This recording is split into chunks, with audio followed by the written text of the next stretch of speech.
तो नमस्कार दोस्तों, मैं अंशुमान सिंह स्वागत करता हूं एक बार फिर से आप सभी दोस्तों का डेटाबेस की वीडियो की इस सीरीज़ में। तो आज हम बात करने वाले हैं यहाँ पे एसक्यूएल की, यानी कि स्ट्रक्चर क्वेरी लैंग्वेज की।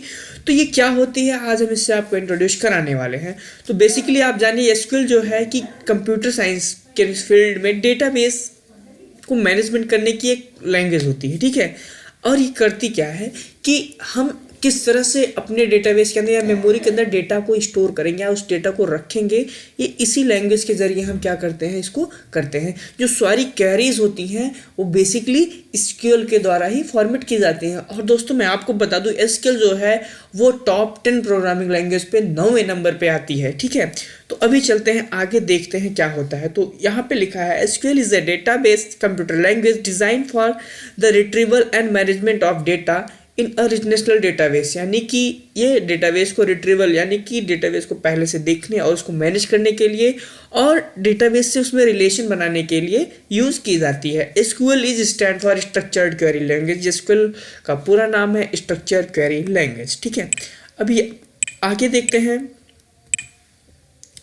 SQL is the standard language of relational database system, ठीक है। एसक्यूएल जो है भाई वो हमारे रिलेशनल डेटाबेस सिस्टम की एक स्ट्रक्चर मतलब स्टैंडर्ड लैंग्वेज यानी कि मानक लैंग्वेज के हिसाब से मानी जाती है, ठीक है।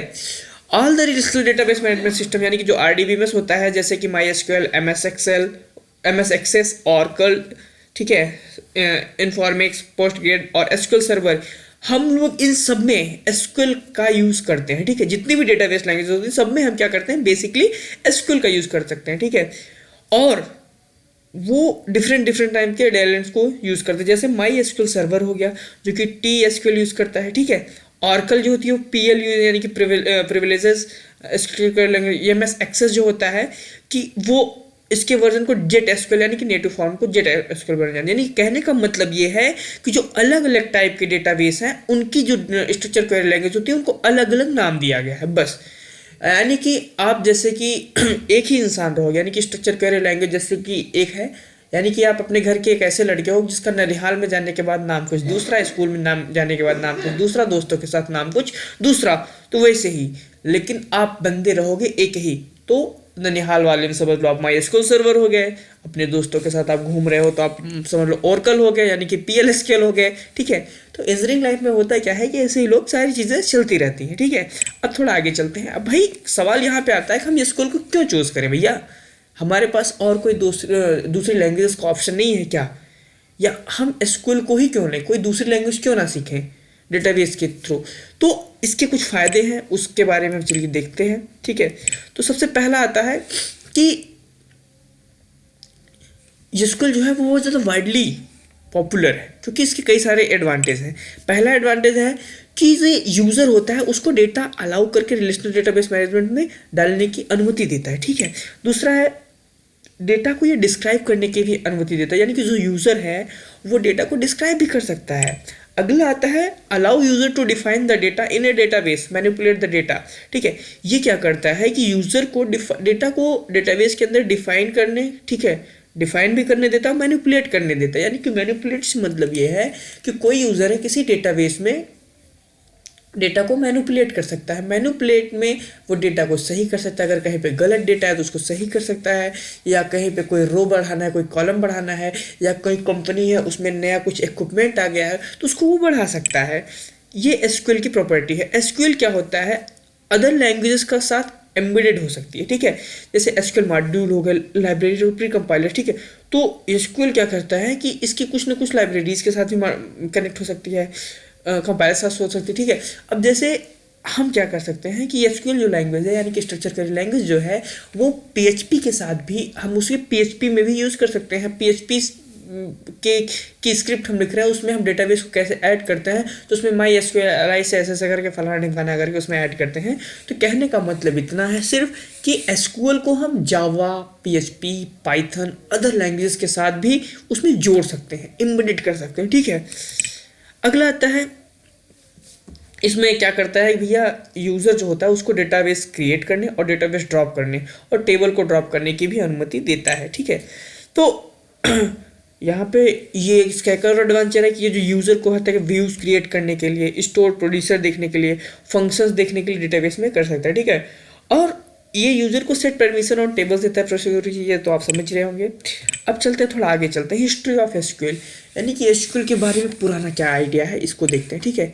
तो 1970 में डॉक्टर एडगर एफ टेड ने कोड, ठीक है, जिन्होंने IBM में, जो IBM के फादर नाम से जाने जाते हैं डेटाबेस में, उन्होंने रिलेशनल मॉडल को डेटाबेस में बताया था सबसे पहले, ठीक है। उसके बाद 1974 में यानी कि एसक्यूएल जो स्ट्रक्चर्ड क्वेरी लैंग्वेज है ये दिखाई दी, ठीक है, 1974 में ऑफिशियली, ठीक है। लेकिन जाना जाए सबसे पहले 1970 में, ठीक है। फिर 1978 में IBM ने क्या किया कि इसको डेवलप करने पर कोड के आइडियाज़ को लिया और इसको डेवलप किया। उसके बाद इसने एक प्रोडक्ट बनाया जिसका नाम रखा सिस्टम और आर, ठीक है।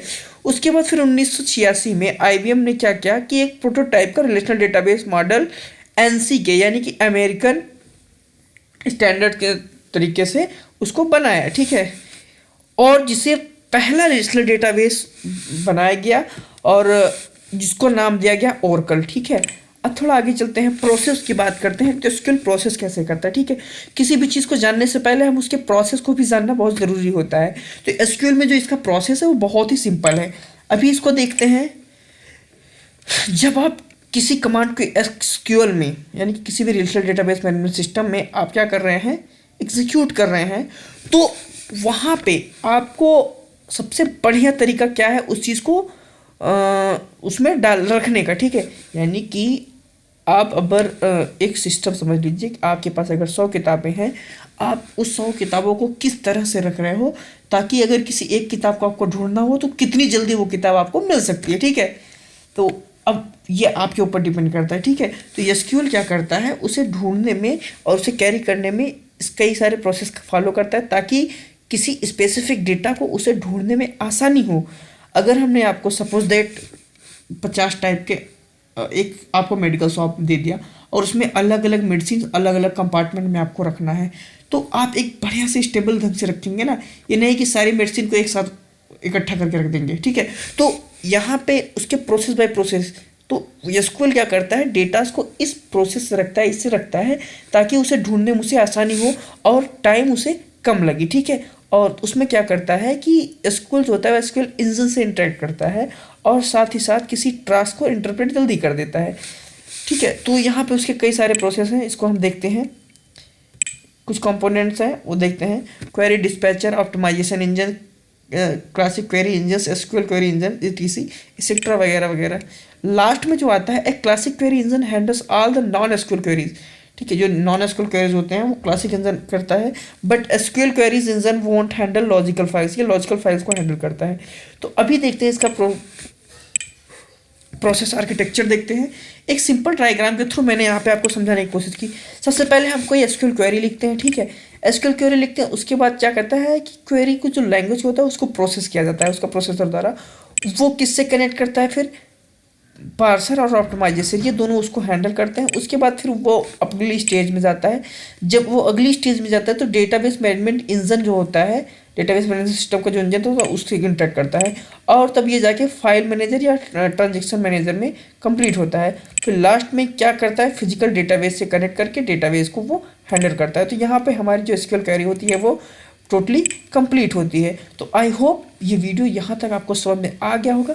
अगर अभी भी आपके पास कोई क्वेरी है, कोई क्वेश्चन है, या ये जो प्रेजेंटेशन है अगर इसका आपको PDF चाहिए तो ये सारी चीज़ें मैं अपने टेलीग्राम के AR Tech study point channel में डाल दूंगा। आप टेलीग्राम वहाँ पर उसे जाके ढूंढ लीजिए, ठीक है। और ढूंढने के बाद आप में यहाँ कमेंट करके मैसेज भी कर सकते हैं, ठीक है। तो चैनल का लिंक जो है मैं वीडियो के डिस्क्रिप्शन में दे देता हूँ। तब तक के लिए थैंक यू, मिलते हैं अगली क्लास में। जय हिंद।